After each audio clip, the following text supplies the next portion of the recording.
Tomaba mi café con leche y revisaba los mensajes de WhatsApp de mis amigas del grupo de caminata, escuché la llave girando en la cerradura de mi puerta principal. No esperaba a nadie. Daniel apareció como una tormenta, con esa cara que ponía cuando era niño y había roto algo importante. Pero ya no era un niño. Era un hombre de 42 años que acababa de entrar a mi casa sin avisar, sin tocar, sin pedir permiso. ¿Dónde está el dinero de la venta de la finca de papá? Gritó desde la entrada, sin siquiera saludarme, sin preguntar cómo había dormido, sin esa sonrisa falsa que siempre me daba cuando necesitaba algo.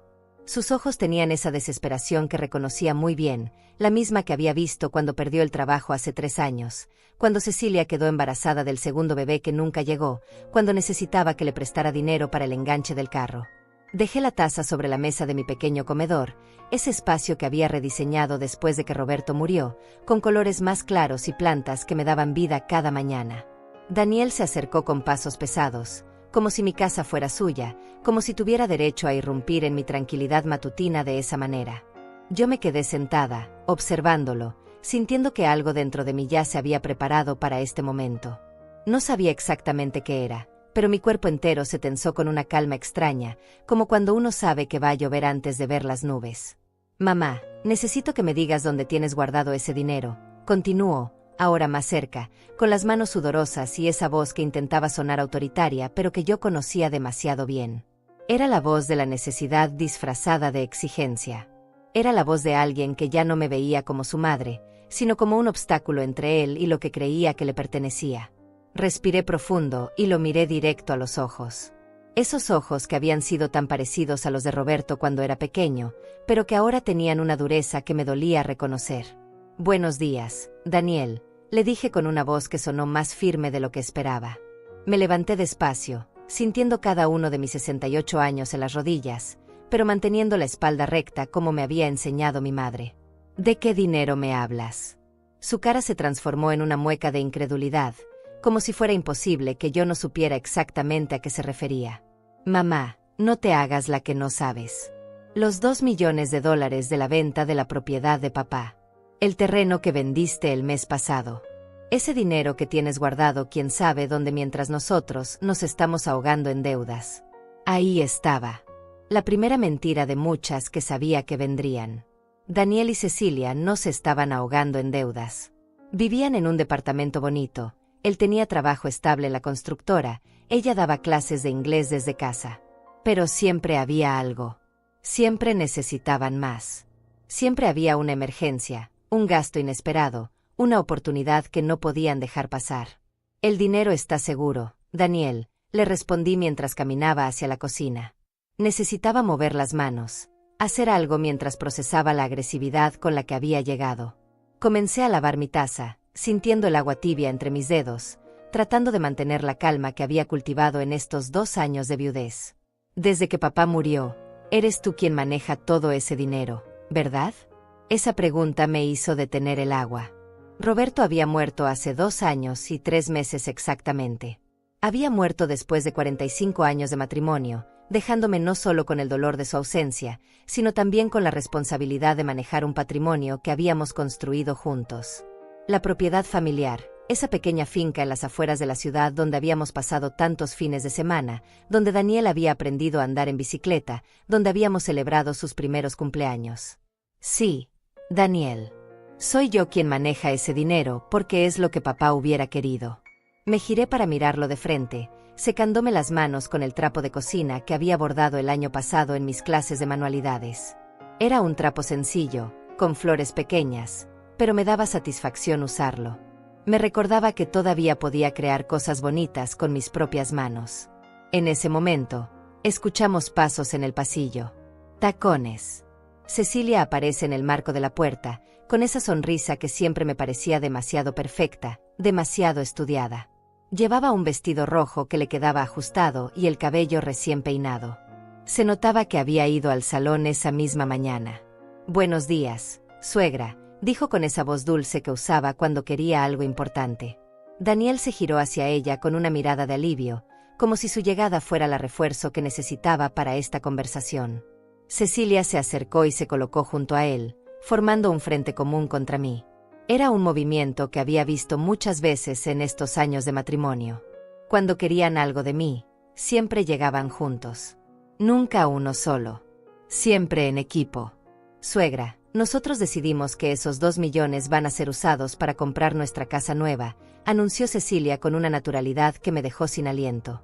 No era una petición. No era una conversación. Era una decisión ya tomada, comunicada como si yo fuera una empleada que debía cumplir órdenes. Me quedé ahí, de pie en mi propia cocina, mirando a mi hijo y a mi nuera, sintiendo como si el piso se moviera bajo mis pies. ¿Ustedes decidieron?, pregunté, y mi voz sonó más pequeña de lo que hubiera querido. ¿Cuándo decidieron eso? Daniel dio un paso hacia adelante, con esa actitud que había desarrollado los últimos años, esa manera de hablarme como si fuera una niña que no entendía las cosas importantes de la vida. Mamá, ese dinero no te sirve para nada. Tú ya tienes tu casa, ya tienes todo lo que necesitas. Nosotros somos jóvenes, tenemos planes, queremos formar una familia más grande. Es lógico que ese dinero se use para algo productivo. Respiré profundo, sintiendo que algo dentro de mí comenzaba a endurecerse. No era enojo todavía. Era algo más profundo, más frío.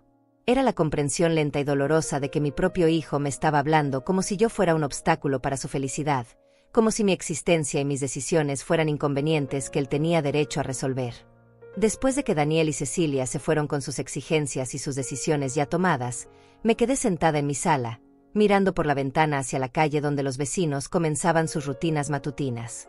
La señora Martínez sacaba a pasear a su perro pequeño, el señor López lavaba su carro como todos los martes, y la vida seguía su curso normal mientras yo procesaba lo que acababa de suceder en mi propia casa. Tomé mi teléfono celular, ese iPhone que había aprendido a usar mejor que muchas personas de mi edad, y abrí WhatsApp. Tenía varios mensajes sin leer del grupo de caminata, algunas fotos que habían compartido de la sesión de ejercicios de ayer, y un video gracioso que había enviado mi amiga Otilia. Pero no estaba de humor para responder. En su lugar, busqué el contacto de Otilia y le escribí directamente. ¿Puedes venir? Necesito hablar contigo. Otilia respondió inmediatamente con un ya voy para allá seguido de varios emojis de corazones. Esa mujer había sido mi salvación estos últimos 2 años. Nos habíamos conocido en el grupo de viudas de la parroquia, pero nuestra amistad había crecido mucho más allá de eso. Ella tenía 70 años, había perdido a su esposo 5 años atrás, y había reconstruido su vida de una manera que yo admiraba profundamente. Mientras esperaba a Otilia, me puse a revisar mis estados de cuenta bancarios en la aplicación del teléfono. Era algo que había aprendido a hacer religiosamente desde que Roberto murió. Ya no podía depender de nadie más para manejar mis finanzas. Los 2 millones de dólares de la venta de la finca estaban divididos en diferentes cuentas e inversiones, exactamente como me había aconsejado mi gestor financiero. No era dinero que estuviera ahí sin hacer nada, como había dicho Daniel. Era dinero que trabajaba para asegurar mi futuro. Roberto y yo habíamos comprado esa propiedad hace 20 años, cuando Daniel tenía 22 y acababa de graduarse de la universidad. La habíamos pagado poco a poco, con sacrificios, ahorrando cada dólar que podíamos. Roberto trabajaba turnos extra en la fábrica, yo daba clases particulares de costura en las tardes. Esa finca no era solo una inversión financiera. Era el resultado de décadas de trabajo conjunto, de sueños compartidos, de la visión que teníamos de dejarle algo seguro a nuestro hijo. Pero ahora me daba cuenta de que Daniel no veía esa historia. Para él, esos 2 millones eran simplemente dinero que estaba ahí, disponible, esperando a ser usado para sus propios sueños. No veía las noches que Roberto se había quedado despierto calculando pagos. No recordaba las veces que habíamos cancelado vacaciones para poder abonar a la hipoteca de la propiedad. Escuché el timbre y fui a abrir. Otilia estaba ahí con su sonrisa cálida y su bolsa grande llena de quién sabe qué cosas. Siempre cargaba esa bolsa como si fuera a salir de viaje. «Antonia, ¿qué pasó?», me preguntó mientras me abrazaba. Pude sentir el aroma de su perfume, algo floral que siempre me tranquilizaba. Le preparé café y nos sentamos en la sala. Le conté todo lo que había pasado esa mañana, desde la llegada agresiva de Daniel hasta la declaración fría de Cecilia sobre sus decisiones ya tomadas. Otilia me escuchó sin interrumpir, haciendo esos pequeños sonidos de comprensión que hacían las mujeres de nuestra generación cuando escuchábamos historias que reconocíamos demasiado bien. «Ay, Antonia, me dijo cuando terminé de contarle todo. Eso no es nuevo. Los hijos siempre han creído que los padres existimos para resolverles la vida. Pero antes al menos tenían la decencia de pedírnoslo, no de exigírnoslo como si fuera su derecho. Otilia tenía razón. Ella había pasado por algo similar con su hijo menor, que había intentado convencerla de vender su casa para financiar un negocio que nunca funcionó. Pero Otilia había sido más firme que yo desde el principio. Había puesto límites claros y los había mantenido, aunque eso significara que su hijo ya no le hablara como antes. ¿Tú crees que estoy siendo egoísta?, le pregunté, sintiendo esa culpa que las madres cargamos desde que nuestros hijos nacen. ¿Debería ayudarlos con su casa? Otilia dejó su taza sobre la mesa y me miró con esos ojos que habían visto mucho de la vida. Antonia, tú trabajaste 40 años. Cuidaste a Roberto cuando estuvo enfermo. Criaste a Daniel, lo educaste, le pagaste la universidad. Ya hiciste tu parte. Ahora tienes derecho a vivir tu vida y a decidir qué hacer con tu dinero. Sus palabras me llegaron profundo porque sabía que tenía razón, pero también porque sabía que no era tan simple. El amor de madre no se apaga así nomás. La culpa tampoco. Durante toda mi vida adulta, mis decisiones habían estado determinadas por lo que era mejor para mi familia. Primero para Roberto y Daniel, después solo para Daniel cuando Roberto murió. ¿Cuándo había sido la última vez que había tomado una decisión pensando únicamente en lo que yo quería? Otilia se quedó conmigo hasta la tarde. Almorzamos juntas, vimos un capítulo de nuestra telenovela favorita, y ella me ayudó a subir unas fotos nuevas a Facebook. Había aprendido a usar las redes sociales el año pasado, y me gustaba compartir momentos de mi vida diaria. Fotos de mis plantas, de las comidas que preparaba, de los lugares que visitaba con mis amigas. Era mi manera de mantenerme conectada con el mundo, de mostrar que seguía viva y activa. Cuando Otilia se fue, me quedé pensando en nuestra conversación. Revisé mi perfil de Facebook y vi las fotos que había subido la semana pasada de la reunión familiar por el cumpleaños de mi nieta. Daniel y Cecilia estaban ahí, sonriendo para la cámara, abrazándome como si fuéramos la familia perfecta. Pero ahora esas fotos me parecían diferentes. Me preguntaba cuántas de esas sonrisas habían sido genuinas y cuántas habían sido calculadas, pensando ya en el dinero que querían pedirme. Mi teléfono sonó con un mensaje de Daniel. Mamá, perdón por cómo llegué esta mañana. Pero necesitamos hablar seriamente sobre esto. Es importante para nuestro futuro. Leí el mensaje 3 veces antes de responder. Podía sentir la manipulación sutil en cada palabra. La disculpa que no era realmente una disculpa. La presión disfrazada de importancia familiar. La manera de hacerme sentir que si no accedía, estaría dañando su futuro. No respondí inmediatamente. En su lugar, fui a mi cuarto y saqué de mi cómoda la carpeta donde guardaba todos los documentos importantes. Los certificados de las inversiones, los estados de cuenta, los papeles de la venta de la propiedad. Todo estaba ahí, organizado y actualizado. Era mi seguridad, mi tranquilidad, la garantía de que podía mantener mi independencia sin ser una carga para nadie. Esa noche, mientras cenaba sola como había hecho durante los últimos 2 años, me di cuenta de que algo había cambiado en mí después de la visita de la mañana. No era solo enojo lo que sentía. Era una especie de despertar, una claridad nueva sobre la dinámica que se había establecido entre Daniel, Cecilia y yo desde que Roberto murió. Habían comenzado a verme como una administradora de recursos, no como una persona con sus propios sueños y necesidades. Y lo más doloroso era reconocer que yo había permitido que esa dinámica se estableciera, siendo siempre disponible, siempre dispuesta a ayudar, siempre poniendo sus necesidades antes que las mías. Los siguientes días después de la confrontación inicial fueron una escalada sutil pero constante de presión emocional. Daniel no volvió a gritar ni a irrumpir en mi casa, pero comenzó una campaña de mensajes, llamadas y visitas aparentemente casuales que tenían un solo propósito: hacerme sentir culpable por no entregarles inmediatamente el dinero que consideraban suyo. El jueves por la tarde, mientras regresaba de mi clase de aquaeróbicos en el club deportivo, encontré a Cecilia esperándome en la puerta de mi casa. Estaba sentada en los escalones, con una expresión de tristeza que parecía ensayada. «Suegra, ¿podemos hablar?», me dijo con una voz suave que contrastaba completamente con la actitud autoritaria que había mostrado días atrás. La invité a pasar y le ofrecí agua. Se sentó en mi sofá beige, el mismo donde Roberto solía ver las noticias todas las noches, y comenzó su historia.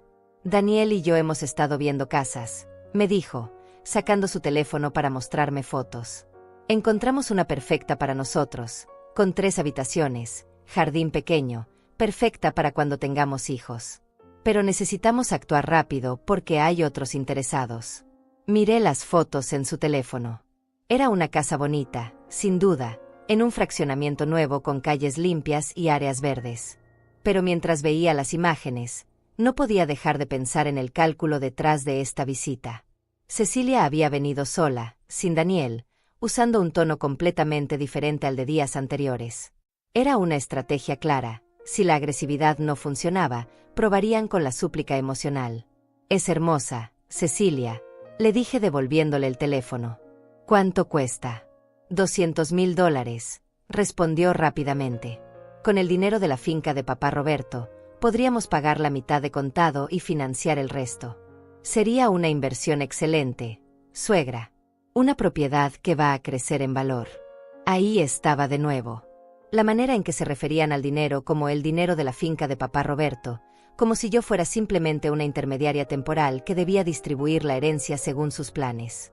Como si Roberto hubiera muerto ayer y no hace más de 2 años, tiempo suficiente para que yo hubiera tenido que aprender a manejar mi propia vida y mis propias finanzas.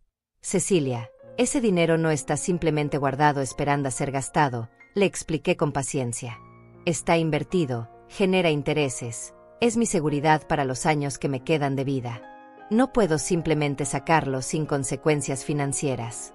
Pero suegra, tú ya tienes tu casa, ya tienes todo lo que necesitas, me respondió, y en su voz comenzaba a filtrarse un tono de impaciencia que trataba de disimular. Nosotros somos jóvenes, tenemos toda la vida por delante. Ese dinero nos serviría mucho más que a ti. Esa frase me dolió más de lo que esperaba. No por la lógica detrás de ella, sino por la frialdad con la que reducía mi existencia a algo que ya había cumplido su propósito. Como si a los 68 años ya no tuviera derecho a tener planes, sueños o necesidades. Como si mi función fuera simplemente esperar la muerte mientras facilitaba la vida de las generaciones más jóvenes. Cecilia se quedó 1 hora más, mostrándome calculadoras de hipotecas en su teléfono, hablándome de los beneficios de invertir en bienes raíces, haciendo comentarios sobre lo sola que me veía últimamente y lo bien que me haría saber que había contribuido a la felicidad de su familia. Cuando finalmente se fue, me quedé agotada. No física, sino emocionalmente drenada por tener que defenderme constantemente de su lógica manipuladora. Esa noche, Daniel me llamó por teléfono. Su voz sonaba diferente, más calmada pero con un trasfondo de urgencia que reconocía muy bien. Mamá, Cecilia me dijo que hablaron sobre la casa. Escucha, encontré una manera de hacer esto más fácil para ti. No necesitas sacar todo el dinero de una vez. Podemos hacer un préstamo familiar. Tú nos prestas los 200,000 para el enganche, y nosotros te pagamos con intereses durante 10 años. Era inteligente, tenía que admitirlo. La propuesta sonaba razonable, casi como un favor que me estaba haciendo al ofrecerme intereses por mi propio dinero. Pero yo había vivido lo suficiente para saber que los préstamos familiares rara vez funcionaban como se planeaban. Había visto demasiadas amistades destruidas, demasiadas familias rotas por dinero prestado que nunca se devolvía. Daniel, yo no soy un banco, le dije. Si ustedes quieren comprar una casa, pueden ir a un banco y pedir un préstamo como cualquier pareja joven. Hubo un silencio largo del otro lado de la línea. Cuando habló de nuevo, su voz tenía una dureza que me asustó. Mamá, los bancos nos están pidiendo tasas de interés altísimas. Además, tú sabes que papá hubiera querido que ese dinero se usara para ayudar a la familia. ¿No te parece que está siendo un poco egoísta? Ahí estaba la palabra que había estado esperando. Egoísta. La palabra que usan los hijos para hacer que las madres se sientan culpables por poner límites. La palabra que había escuchado en boca de tantas amigas cuando me contaban historias similares. Era el último recurso, la manipulación emocional más efectiva para una mujer de mi generación, criada para poner siempre a la familia antes que a sí misma. Roberto está muerto, Daniel, le respondí, y mi voz sonó más fría de lo que esperaba. Roberto no puede querer nada. Yo soy la que está viva, y yo soy la que debe decidir qué hacer con el dinero que ahora es mío. Colgué el teléfono antes de que pudiera responder, y me quedé ahí, temblando, no de miedo sino de algo que no había sentido en mucho tiempo. Era poder. El poder de decir no. El poder de defender mis propias decisiones. El poder de no tener que justificar cada aspecto de mi vida ante mi hijo adulto. Durante el fin de semana, los mensajes y llamadas continuaron. A veces era Daniel, a veces Cecilia, a veces los dos en llamada de conferencia para que yo pudiera escuchar cómo se apoyaban mutuamente en sus argumentos. Hablaban de oportunidades perdidas, de tasas de interés que subían, de otros compradores interesados en la casa perfecta que habían encontrado. Creaban una sensación de urgencia artificial, como vendedores presionando para cerrar una venta. El sábado por la noche, después de otra llamada de 40 minutos donde Daniel me explicaba por tercera vez los beneficios fiscales de ayudar a la familia, tomé una decisión. Abrí mi laptop, esa computadora que había aprendido a usar durante la pandemia para mantenerme conectada con mis amigas, y comencé a buscar información sobre manipulación emocional familiar. Lo que encontré me dejó helada. Artículo tras artículo describía exactamente lo que estaba viviendo. El patrón era tan común que tenía nombre: abuso financiero familiar. Las tácticas eran siempre las mismas: crear urgencia artificial, apelar a la culpa, usar el amor familiar como palanca, hacer que la víctima sienta que está siendo egoísta por proteger sus propios recursos. Esa noche no pude dormir. No por ansiedad, sino por una claridad nueva que me mantenía despierta. Por primera vez en semanas, veía la situación completa con objetividad. Daniel y Cecilia no me estaban pidiendo ayuda. Me estaban manipulando para que financiara su estilo de vida. Y yo, con mi amor de madre y mi necesidad de mantener la paz familiar, había estado permitiendo que esa manipulación funcionara. El lunes por la mañana llegó el golpe que cambió todo. Estaba en mi cocina preparando el desayuno cuando sonó mi teléfono. Era una llamada del banco, específicamente de la señorita García, mi ejecutiva de cuenta que siempre había sido muy amable conmigo desde que comencé a manejar mis propias finanzas. Señora Gutiérrez, la llamo porque detectamos algunas transacciones inusuales en su cuenta de ahorros principal, me dijo con una voz que sonaba preocupada. ¿Usted autorizó una transferencia de $50,000 el viernes pasado? Me quedé helada. $50,000. Viernes pasado. Yo no había hecho ninguna transferencia el viernes pasado. Había estado en mi clase de manualidades toda la tarde, después había ido al supermercado, y por la noche había cenado tranquila en mi casa viendo una película. No, señorita García. Yo no autoricé ninguna transferencia, le respondí, sintiendo como mi corazón comenzaba a latir más rápido. ¿Puede decirme hacia dónde se hizo esa transferencia? Hubo una pausa mientras ella revisaba la información en su sistema. La transferencia se hizo a una cuenta a nombre de Daniel Gutiérrez. Aparece como una transferencia autorizada electrónicamente, con su clave de acceso digital. El mundo se movió bajo mis pies. Daniel había usado mi clave de acceso para transferirse $50,000 de mi cuenta. Mi propio hijo había entrado a mi dinero sin mi permiso, había violado mi confianza de la manera más brutal posible. Y lo había hecho mientras me llamaba por teléfono para convencerme de prestarle dinero, mientras Cecilia venía a mi casa a mostrarme fotos de la casa que querían comprar. Señorita García, eso es un robo, le dije, y mi voz sonaba extraña, como si viniera de muy lejos. Mi hijo no tenía autorización para hacer esa transferencia. Necesito que congelen mi cuenta inmediatamente y que iniciemos el proceso para recuperar ese dinero. Por supuesto, señora Gutiérrez. Voy a congelar todas sus cuentas ahora mismo y voy a generar un reporte de fraude. ¿Puede venir al banco esta tarde para que firmemos los documentos necesarios? Colgué el teléfono y me quedé ahí, de pie en mi cocina, tratando de procesar lo que acababa de descubrir. Daniel había robado $50,000 de mi cuenta. No había sido un error, no había sido una emergencia, había sido un robo calculado y premeditado. Mientras me hablaba de préstamos familiares y oportunidades de inversión, ya había tomado el dinero sin mi consentimiento. Me senté en mi comedor y traté de recordar cuándo había podido obtener mi clave de acceso. Entonces lo recordé. Hace 2 meses, cuando tuve gripe y Daniel había venido a cuidarme, me había ayudado a pagar algunas facturas por internet porque yo me sentía muy mal para levantarme. Le había dado mi clave temporalmente, confiando en que era mi hijo, confiando en que jamás abusaría de esa información. Pero no solo había abusado de ella. La había guardado, había esperado el momento oportuno, y había usado mi propia confianza para robarme. Y lo más doloroso era darme cuenta de que toda la campaña de presión de las últimas semanas había sido una pantalla para distraerme mientras él ya había tomado la decisión de tomar mi dinero por la fuerza. Llamé a Otilia inmediatamente. Mi voz estaba tan alterada que ella no entendió nada al principio. Otilia, Daniel me robó $50,000 de mi cuenta bancaria, le dije, y al decirlo en voz alta se volvió más real, más doloroso. ¿Qué? Antonia, ¿estás segura? ¿Cómo es posible? Le conté todo lo que había descubierto, cómo había usado mi clave de acceso, cómo toda la presión para el préstamo familiar había sido una mentira para cubrirse las espaldas. Otilia escuchó en silencio, y cuando terminé, su voz sonaba furiosa. Antonia, eso es un delito. No importa que sea tu hijo.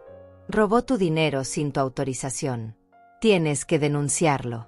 Pero Otilia, es mi hijo, le dije, sintiendo como la culpa y el dolor luchaban en mi pecho. Si lo denuncio, su vida se va a arruinar. Va a tener antecedentes penales.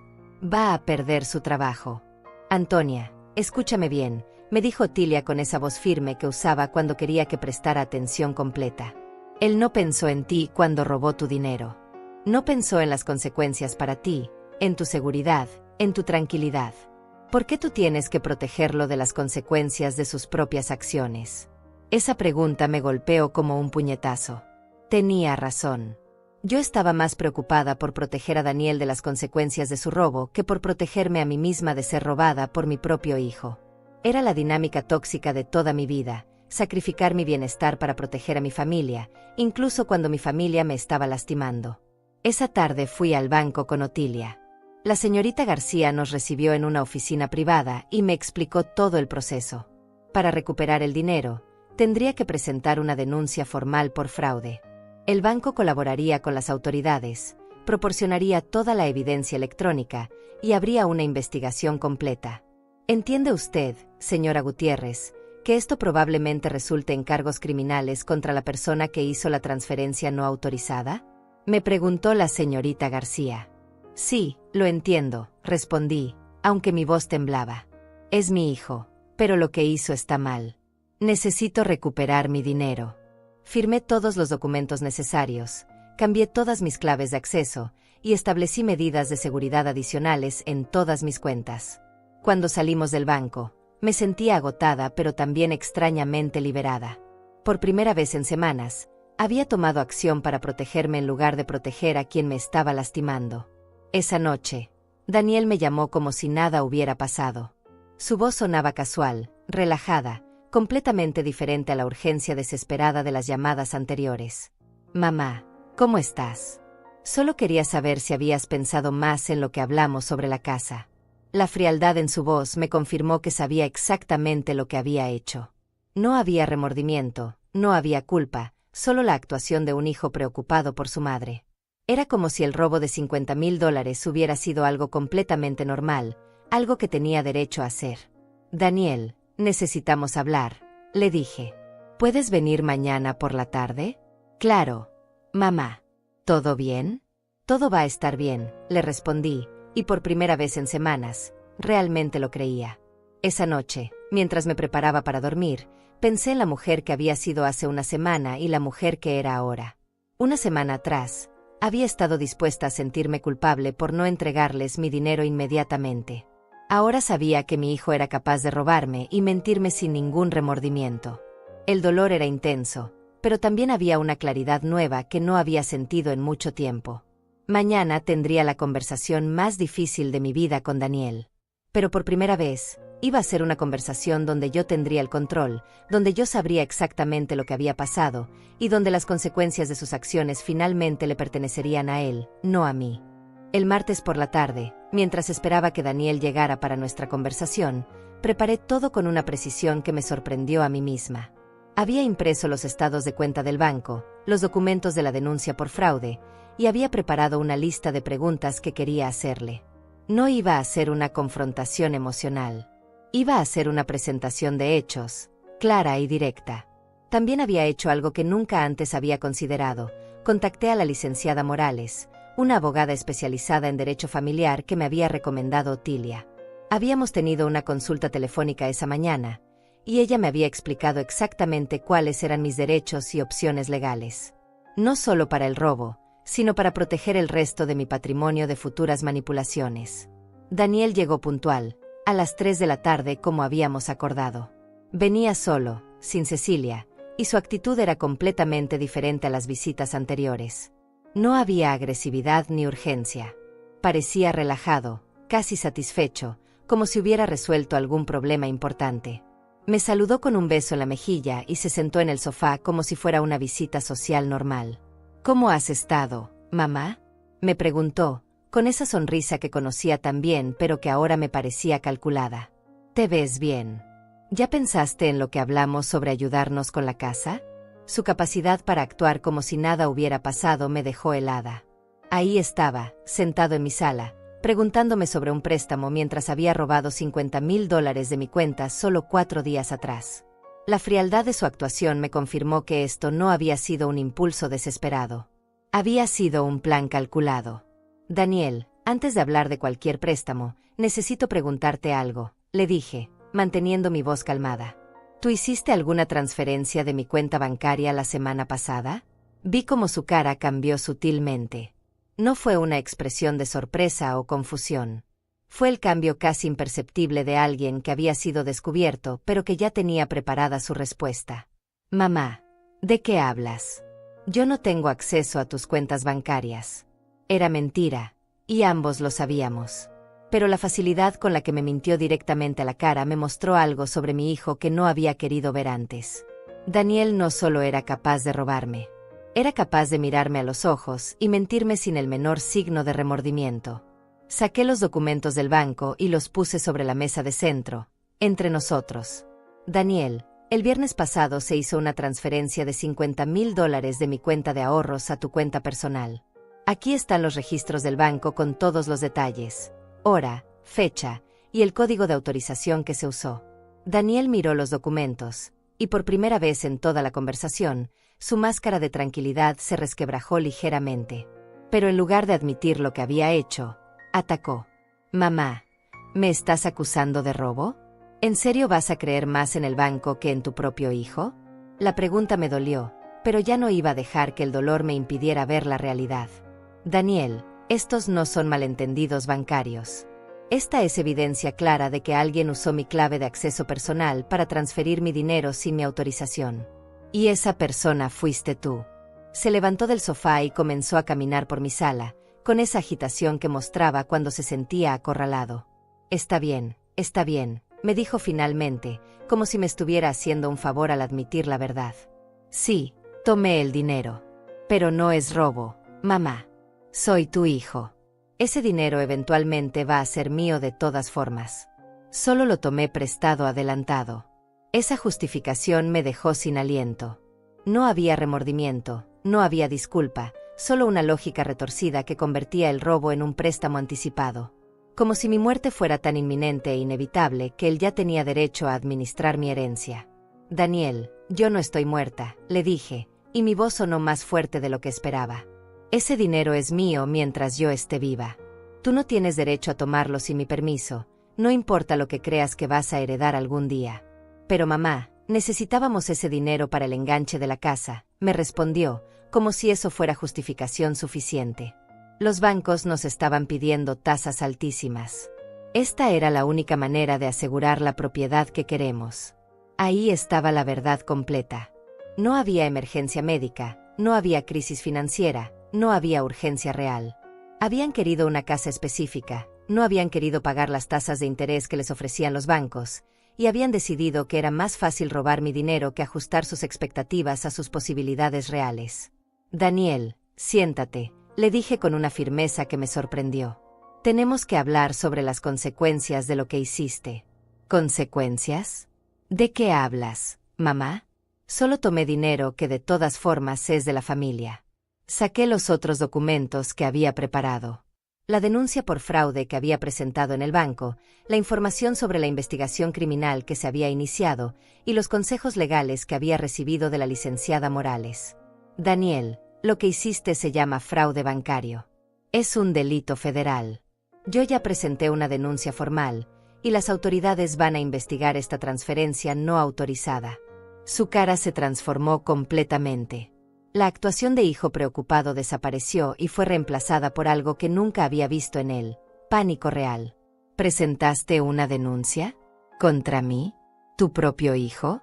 Daniel, tú robaste $50,000 de mi cuenta bancaria, le dije, manteniendo mi voz calmada aunque mi corazón latía como loco. No importa que seas mi hijo. Un robo es un robo. Se sentó de nuevo, pero ahora su postura era completamente diferente. Ya no era el hijo relajado que había llegado a pedirme más dinero. Era un hombre que acababa de darse cuenta de que sus acciones tenían consecuencias reales. Mamá, no puedes hacer esto. Si tengo antecedentes criminales, voy a perder mi trabajo. Mi vida se va a arruinar. Daniel, tú tomaste esa decisión cuando decidiste robar mi dinero, le respondí. Yo no arruiné tu vida. Tú tomaste decisiones que pueden arruinar tu vida. Pero mamá, soy tu hijo. Tienes que protegerme. Puedes retirar la denuncia. Podemos decir que fue un malentendido. Ahí estaba de nuevo la manipulación, pero ahora sonaba desesperada en lugar de calculada. Quería que yo lo protegiera de las consecuencias de haberme robado. Quería que yo mintiera a las autoridades para salvar su reputación después de que él había violado mi confianza de la manera más brutal posible. Daniel, durante 30 años te protegí de las consecuencias de tus malas decisiones, le dije, recordando todas las veces que había pagado sus deudas, cubierto sus errores, justificado sus fracasos ante otros.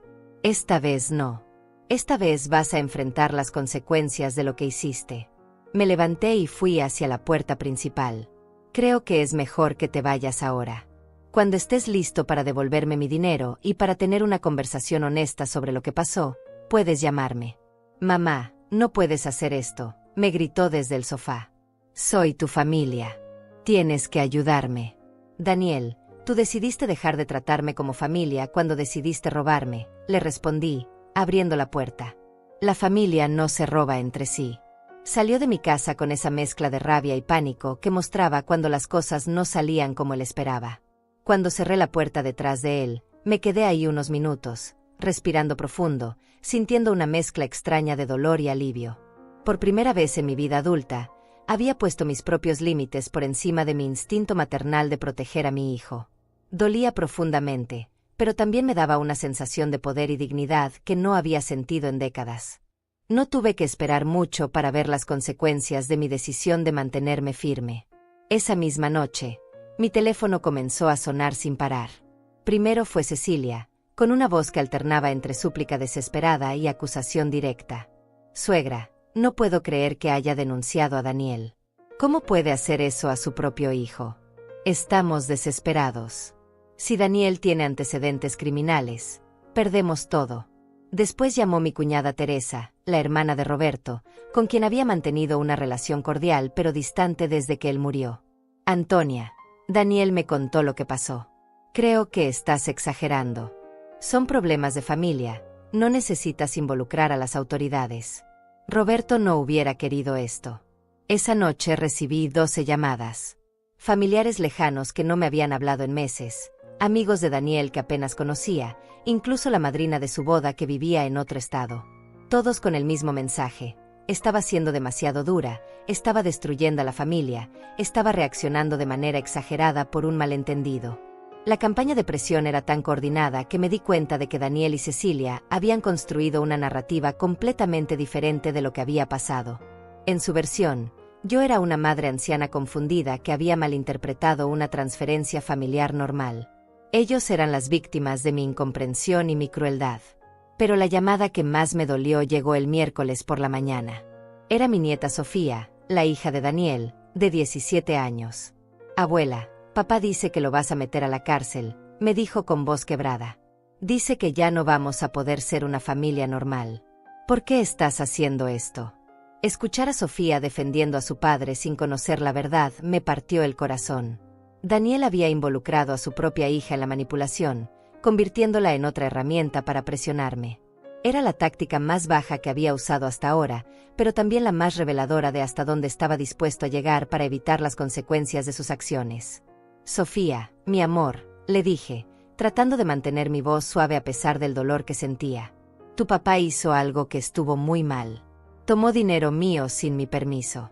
Eso no es legal, sin importar quién lo haga. Pero abuela, papá dice que ese dinero era de la familia de todas formas. Mi nieta había crecido escuchando la misma lógica retorcida que Daniel usaba para justificar sus acciones. Para ella, yo era la abuela egoísta que se negaba a ayudar a la familia. Era doloroso darse cuenta de cómo Daniel había envenenado incluso la relación con mi nieta. El jueves por la tarde, mientras estaba en el supermercado comprando verduras para la semana, me encontré con María Elena, una vecina que conocía desde hace años. Antonia, escuché lo que pasó con Daniel, me dijo con esa voz de falsa preocupación que usaba la gente cuando quería chismear. ¿Es verdad que lo denunciaste por robar dinero? Me di cuenta de que Daniel y Cecilia no solo habían contactado a la familia. Habían esparcido su versión de los hechos por todo el vecindario. Yo me había convertido en el tema de conversación de las comadres locales, pintada como la madre cruel que había traicionado a su propio hijo. Sí, María Elena, es verdad, le respondí sin bajar la voz. Daniel tomó $50,000 de mi cuenta bancaria sin mi autorización. Eso se llama robo, sin importar los vínculos familiares. Pero Antonia, es tu hijo. Seguramente pueden resolver esto en familia. Ahí estaba de nuevo. La presión social para que tolerara el abuso porque venía de un familiar. La expectativa de que las madres debíamos sacrificar nuestra dignidad y nuestros derechos para mantener la apariencia de armonía familiar. María Elena, si un extraño hubiera robado $50,000 de mi cuenta, ¿me dirías que no lo denunciara? Le pregunté directamente. Bueno, no, pero eso es diferente. ¿Por qué es diferente? ¿Porque cuando te roba tu propio hijo duele menos? ¿Porque el dinero robado por familia vale menos? María Elena no supo qué responder. Se despidió rápidamente y se alejó, probablemente para contarles a otras vecinas que me había vuelto amargada y desagradable en mi vejez. Esa noche, cuando llegué a casa después de mi clase de aquaeróbicos, encontré a Cecilia esperándome otra vez en mi puerta. Pero esta vez no estaba sola. Había traído a Sofía con ella. La estrategia era obvia, usar a mi nieta como escudo emocional para una conversación que sabía que iba a ser difícil. Suegra, necesitamos hablar, me dijo Cecilia mientras Sofía me abrazaba. Trajimos a Sofía porque queremos resolver esto en familia, como debe ser. Invité a pasar a mi nieta, pero le dije a Cecilia que podíamos hablar afuera. No iba a permitir que usara a Sofía como audiencia para otra sesión de manipulación emocional. Cecilia aceptó a regañadientes, y nos sentamos en las sillas del pequeño porche de mi casa. Suegra, usted no entiende lo que está haciendo, comenzó Cecilia con una voz que trataba de sonar razonable. Daniel está desesperado. No ha dormido en 3 días. Está pensando en renunciar a su trabajo antes de que lo corran por tener antecedentes criminales. Cecilia, Daniel tomó $50,000 de mi dinero sin mi permiso, le respondí. Si está desesperado, es porque sabe que lo que hizo estuvo mal. Pero suegra, usted puede retirar la denuncia. Puede decir que fue un malentendido. Podemos devolver el dinero. Ah, ahí estaba. Después de una semana de justificar el robo como un derecho familiar, finalmente admitían que el dinero debía ser devuelto. Pero solo ahora que las consecuencias legales se habían vuelto reales. Cecilia, hace una semana Daniel me dijo que había tomado el dinero porque de todas formas era suyo. Ahora me dice que puede devolverlo. ¿Cuál es la verdad? La verdad es que estamos dispuestos a hacer lo que sea necesario para resolver esto, me respondió, evitando mi pregunta directa. ¿Incluyendo reconocer que lo que hicieron estuvo mal? Hubo un silencio largo. Cecilia miró hacia adentro de mi casa, donde Sofía estaba sentada en mi sofá viendo televisión, ajena a la conversación que estábamos teniendo sobre el futuro de su familia. Suegra, si usted retira la denuncia, Daniel va a devolver todo el dinero y nunca va a volver a tocar sus cuentas, me dijo finalmente. ¿Y qué garantía tengo de eso? ¿La misma confianza que violó cuando usó mi clave de acceso para robarme? Cecilia no tenía respuesta para eso. Después de otros 20 minutos de conversación circular, donde ella trataba de convencerme de que proteger a Daniel era mi responsabilidad maternal, se llevó a Sofía y se fue. Esa noche llamé a la licenciada Morales para contarle sobre la presión familiar que estaba recibiendo. Señora Gutiérrez, lo que usted está experimentando es muy común, me dijo. Cuando las víctimas de abuso financiero familiar toman acción legal, Toda la familia se moviliza para proteger al abusador. Van a usar culpa, chantaje emocional y presión social para que usted retire la denuncia. ¿Qué me recomienda que haga? Le pregunté. Manténgase firme. Lo que su hijo hizo es un delito, sin importar las circunstancias familiares. Si usted cede ahora, le está enseñando que puede violar sus límites sin consecuencias reales. Esa conversación me dio la fuerza que necesitaba para lo que sabía que venía. Daniel y Cecilia no iban a rendirse fácilmente. Pero yo tampoco iba a ceder.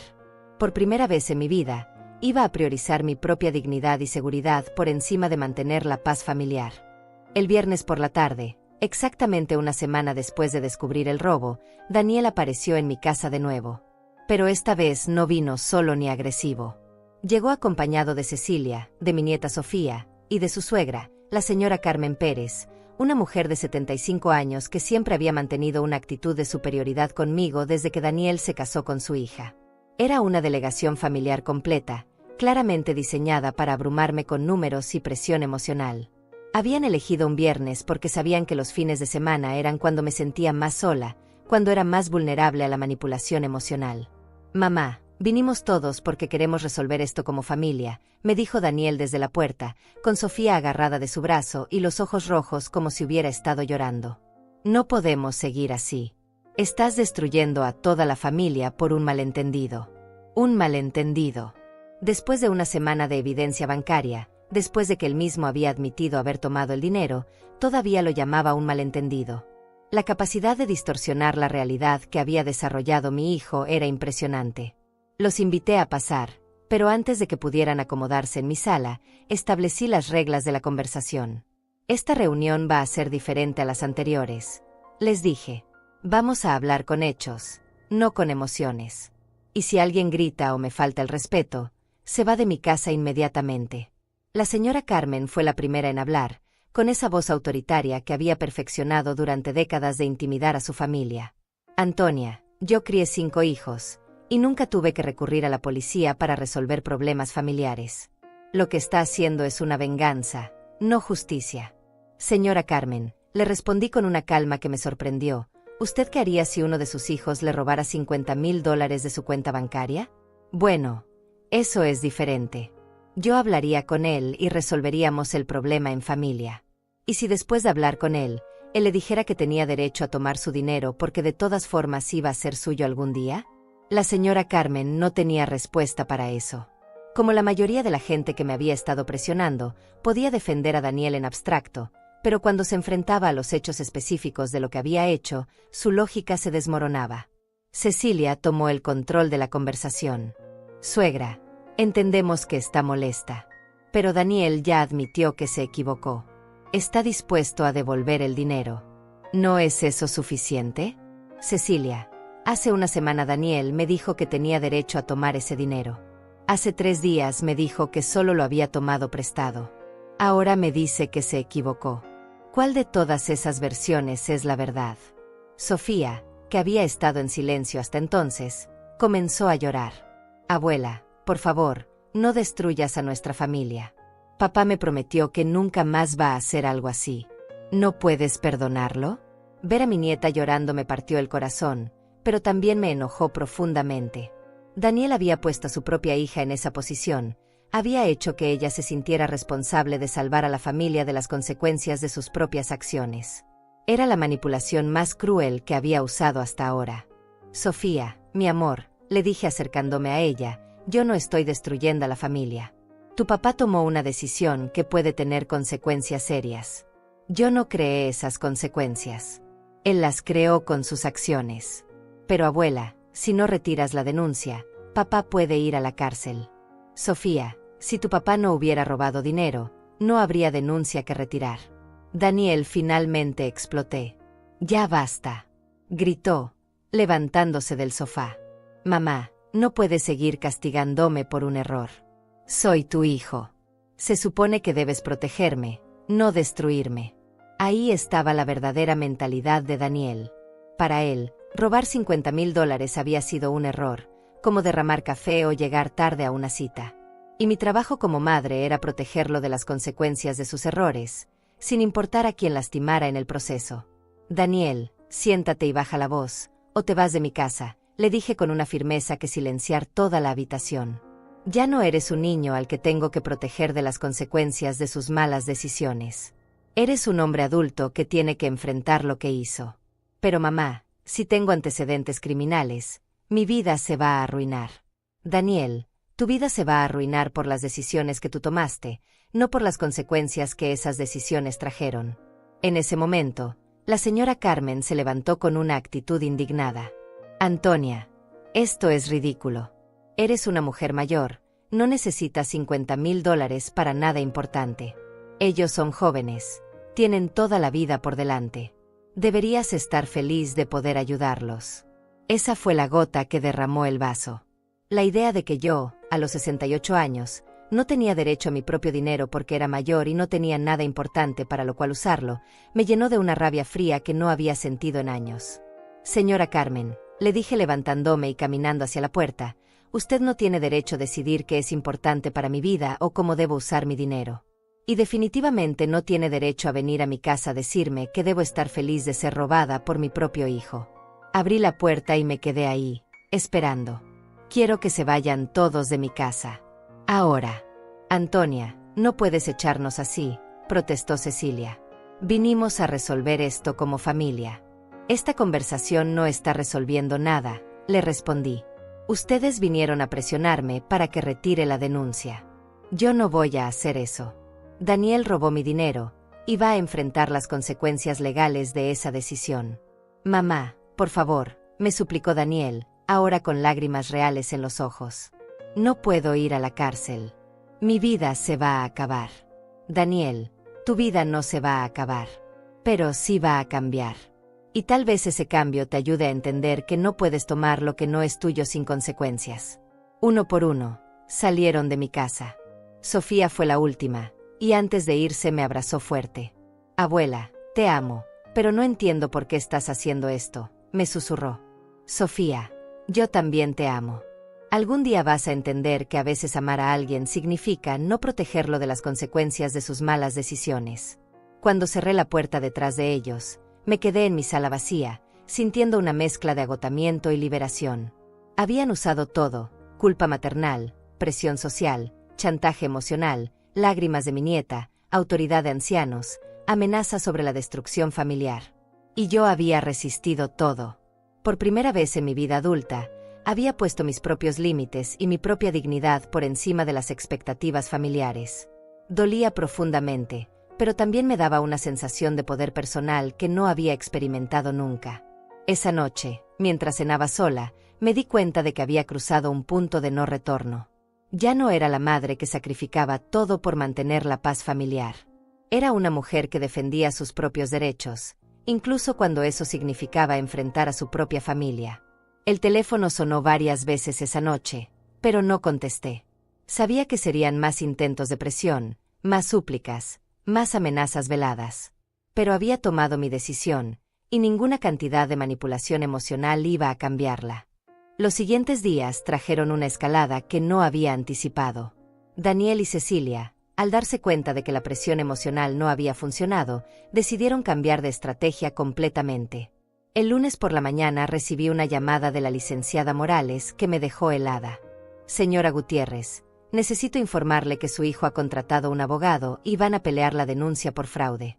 Están alegando que usted le había dado autorización verbal para manejar sus finanzas debido a su edad avanzada y posible deterioro cognitivo. ¿Deterioro cognitivo?, repetí, sin poder creer lo que estaba escuchando. ¿Daniel está diciendo que estoy senil? Así es. Su abogado va a argumentar que la transferencia fue autorizada por usted en un momento de confusión, y que ahora no recuerda haberla autorizado debido a problemas de memoria relacionados con la edad. Era la traición más profunda que podía imaginar. No solo había robado mi dinero, sino que ahora estaba tratando de destruir mi reputación y mi competencia mental para evitar las consecuencias de sus acciones. Quería hacerme pasar por una anciana confundida que había olvidado haber autorizado una transferencia de $50,000. Esa tarde, mientras procesaba esta nueva información, recibí una visita inesperada. Era mi médico de cabecera, el doctor Ramírez, que había estado tratando a mi familia durante más de 15 años. Antonia, Necesito hablar contigo sobre algo muy delicado, me dijo cuando lo invité a pasar. Daniel vino a verme esta mañana, continuó, claramente incómodo. Está preocupado por tu salud mental. Me dijo que has estado tomando decisiones irracionales, que has acusado a la familia de robar dinero, y que tal vez necesitas una evaluación neurológica. La estrategia era diabólica en su simplicidad. Daniel estaba construyendo un caso médico para respaldar su defensa legal. Si podía conseguir que un médico documentara preocupaciones sobre mi salud mental, tendría evidencia para su argumento de incompetencia cognitiva. Doctor Ramírez, le dije manteniéndome calmada, ¿usted ha notado algún signo de deterioro cognitivo en mí durante nuestras consultas recientes? No. Antonia. Francamente, estás muy lúcida para tu edad. Manejas tus medicamentos perfectamente, recuerdas todas las fechas de tus citas, y siempre vienes bien preparada con preguntas específicas sobre tu salud. Le conté toda la historia al doctor Ramírez. El robo de los $50,000, las mentiras, la presión familiar, y ahora esta nueva estrategia de cuestionar mi salud mental. Él me escuchó con creciente preocupación, tomando notas en su tablet. Antonia, basándome en mis observaciones médicas, no tienes ningún signo de deterioro cognitivo. Tu memoria está intacta, tu capacidad de razonamiento es clara, y tus decisiones son completamente racionales. Voy a documentar esto en tu expediente médico. Esa documentación médica resultó ser crucial, porque 3 días después recibí una citación judicial. Daniel había demandado por la custodia de mis finanzas, alegando incompetencia mental. Quería que un juez declarara que yo no era capaz de manejar mis propios asuntos financieros y que él debía ser nombrado mi tutor legal. La audiencia estaba programada para la siguiente semana. Cuando le conté a Otilia lo que estaba pasando, su reacción fue de furia absoluta. Antonia, ese muchacho no tiene límites. Ahora quiere quitarte tu libertad legal además de tu dinero. Esa semana fue la más difícil de mi vida. Daniel había movilizado a toda la familia extendida para que dieran testimonio sobre mi supuesto deterioro mental. Mi cuñada Teresa había aceptado declarar que me había parecido confundida en reuniones familiares recientes. Algunos primos lejanos habían firmado cartas expresando preocupación por mi capacidad de tomar decisiones financieras importantes. Era una campaña orquestada para destruir mi competencia legal, y me di cuenta de que Daniel había estado planeando esto desde mucho antes del robo. Había estado sembrando dudas sobre mi salud mental durante meses, preparando el terreno para este momento. Pero yo también me preparé. La licenciada Morales reunió evidencia de mi competencia mental, mis estados de cuenta organizados, mis inversiones bien manejadas, mi participación activa en clases y actividades sociales, y el testimonio del doctor Ramírez. También conseguimos declaraciones de mis amigas del grupo de caminata y de mis instructores de aquaeróbicos, todos confirmando que yo era una mujer lúcida y activa. El día de la audiencia, llegué al juzgado con Otilia y la licenciada Morales. Daniel estaba ahí con Cecilia y su abogado, un hombre joven que parecía muy seguro de su caso. También estaban algunos familiares que habían venido a apoyar la versión de Daniel. Durante la audiencia, el abogado de Daniel presentó su caso. Argumentó que una mujer de 68 años que acusaba a su propio hijo de robo obviamente tenía problemas de juicio.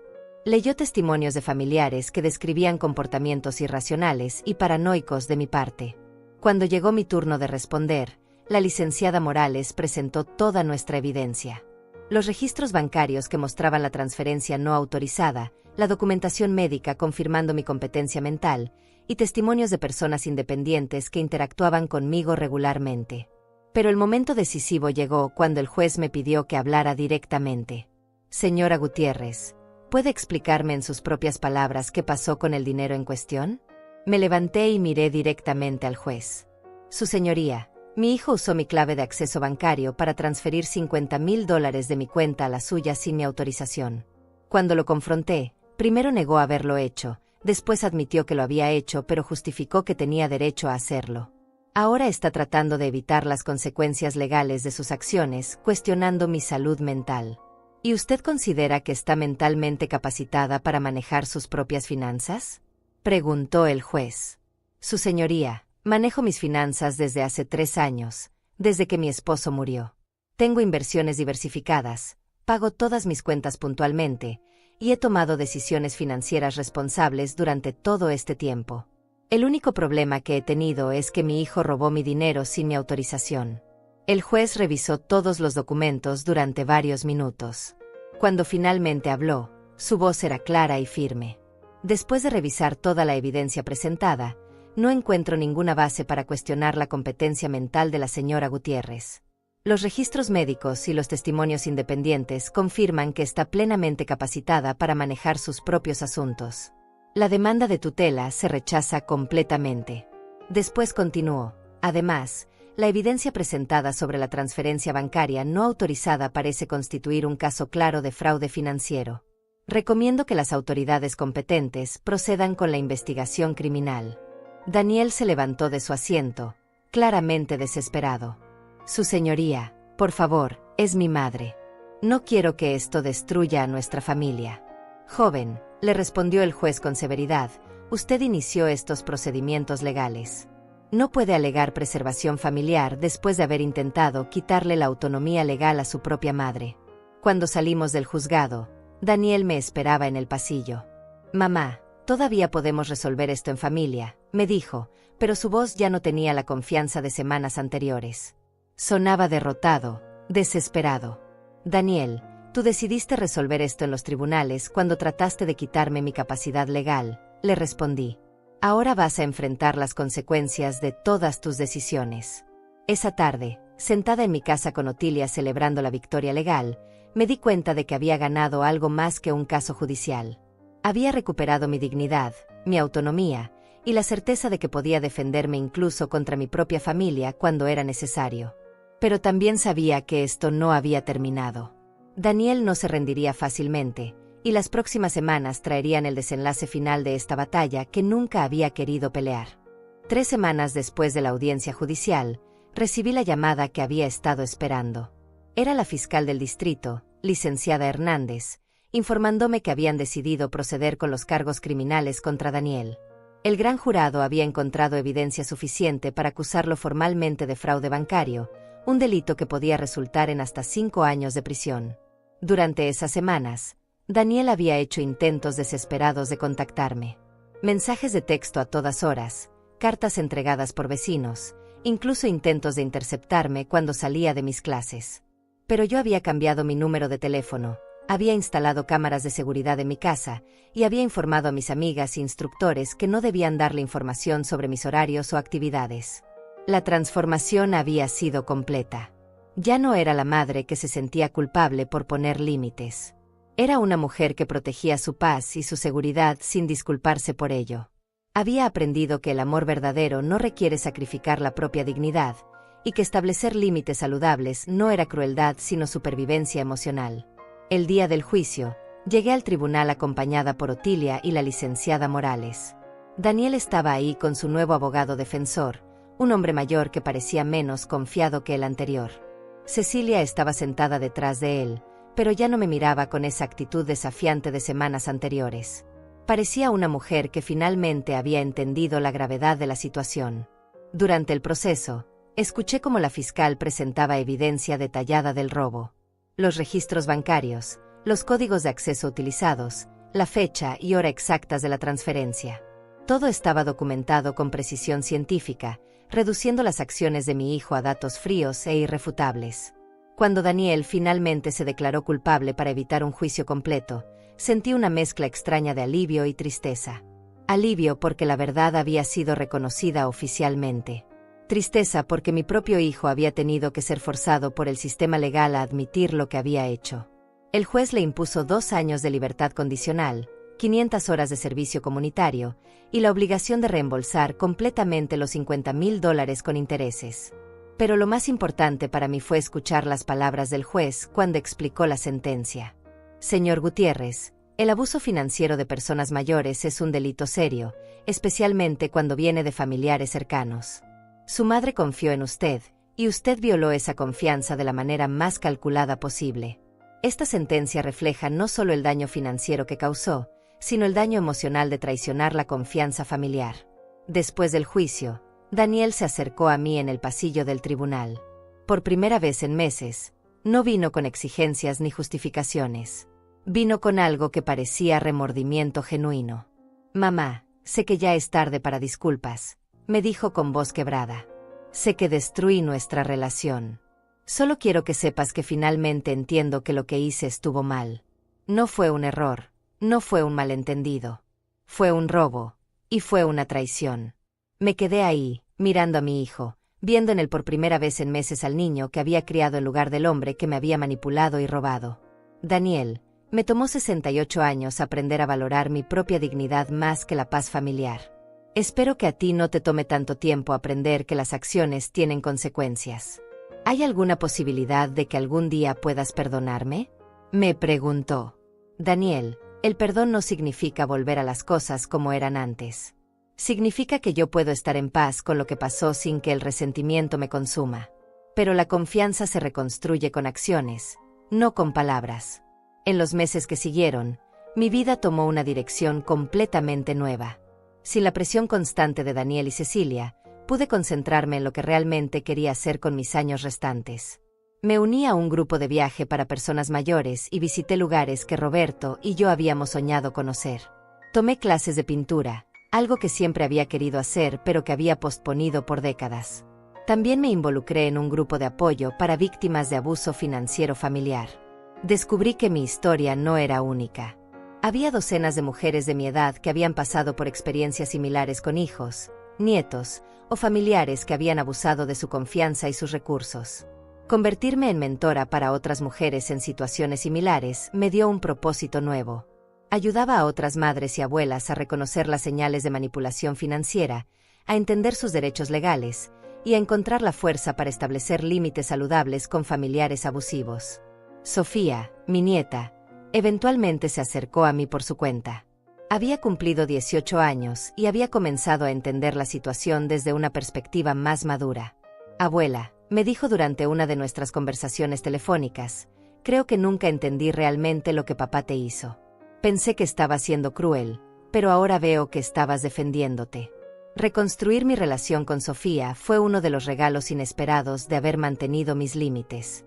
Ella aprendió, a través de mi ejemplo, que las mujeres tienen derecho a defenderse incluso cuando eso significa contradecir las expectativas familiares.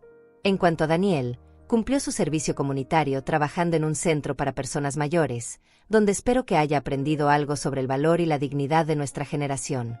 Devolvió el dinero completo, como ordenó el tribunal, pero nuestra relación nunca volvió a ser la misma. Y estaba bien así. Había aprendido que el amor incondicional no significa aceptar comportamiento abusivo sin límites. Había aprendido que ser una buena madre no requiere sacrificar mi propio bienestar para proteger a mi hijo adulto de las consecuencias de sus malas decisiones. Una tarde, mientras revisaba las fotos de mi último viaje con el grupo de personas mayores, mi teléfono sonó con un mensaje de mi amiga Carmen del grupo de pintura. Era una foto de nosotras en nuestra clase, sonriendo con nuestros delantales manchados de pintura, orgullosas de nuestras obras recién terminadas. Miré esa foto y me vi realmente por primera vez en años. No era la madre agotada que había sido durante décadas, siempre disponible para resolver los problemas de otros. Era una mujer de 70 años, radiante, activa, rodeada de amigas que había elegido, viviendo una vida que había diseñado para su propia felicidad. Esa noche, mientras cenaba tranquila en mi comedor rediseñado, rodeada de las plantas que cuidaba con amor y los proyectos de arte que había completado, pensé en la mujer que había sido antes de esta experiencia y la mujer en la que me había convertido. El dolor de la traición de Daniel siempre estaría ahí, pero ya no definía mis días. Lo había transformado en sabiduría, en límites saludables, en una nueva comprensión de mi propio valor. Había aprendido que nunca es demasiado tarde para cambiar patrones que no nos sirven, para defender nuestra dignidad, para elegir nuestra propia felicidad. Mientras apagaba las luces de mi casa esa noche, sintiendo la tranquilidad profunda de una vida vivida en mis propios términos, pensé en todas las mujeres que todavía estaban luchando batallas similares. Y me dormí con una sonrisa, sabiendo que por fin, después de muchos años, era yo la que decidía a quién cuidar.